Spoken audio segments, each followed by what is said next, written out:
माँ ने शराब खरीदने के पैसे नहीं दिए तो बेटे ने माँ को मारकर उसके सारे अंगों को खा गया। जी हाँ, आपने सही सुना।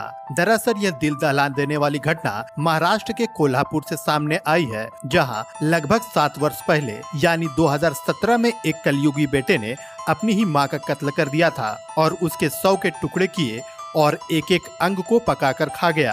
कोल्हापुर की जिला न्यायालय ने तब बेटे को दोषी करार देते हुए मौत की सजा सुनाई थी। मामला बाद में बॉम्बे हाईकोर्ट पहुंचा, जहां अदालत ने इस मंगलवार को इस केस में अपना फैसला सुनाया। जज ने कहा कि ऐसा बेटा नरभक्षी से कम नहीं है तथा उसकी मौत की सजा बरकरार रखी जाए। जस्टिस रेवती मोहिते डेरे और जस्टिस पृथ्वीराज चौहान की खंडपीठ ने फैसला सुनाया, यह मामला दुर्लभतम में से दुर्लभतम है जिसमें दोषी के सुधार की कोई संभावना नहीं है, इसलिए उसकी मौत की सजा कम नहीं की जा सकती है। अदालती कार्रवाई के चलते 7 वर्ष पहले हुए इस खौफनाक अपराध की कहानी कोर्ट रूम में सुनाई गई। बताया गया कि दोषी कुच कोरवी ने न सिर्फ अपनी 63 वर्षीय मां यलम्मा रामा कुच कोरवी की हत्या की, बल्कि उसने मां की लाश को टुकड़े टुकड़े कर उसके मस्तिष्क, हृदय, यकृत, गुर्दे एवं आंतों समेत कई अंगों को पकाकर खाया।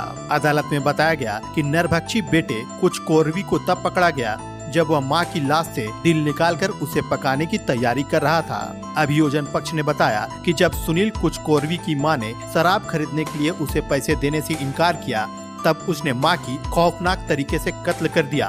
मां की नृशंस हत्या एवं खौफनाक तरीके से लाश के टुकड़े टुकड़े कर अंग खाने की कहानी जानकर उच्च न्यायालय की खंडपीठ ने कहा कि यह स्पष्ट रूप से दुर्लभतम की श्रेणी में आता है। पीठ ने कहा कि दोषी ने न सिर्फ अपनी मां की हत्या की है, बल्कि उसके अंगों को पकाकर खाया भी है, जो जघन्य अपराध की श्रेणी में आता है। न्यायालय ने यह भी कहा कि यदि इसकी मौत की सजा कम कर आजीवन कारावास में तब्दील की जाती है तो वह इसी प्रकार के अपराध कर सकता है।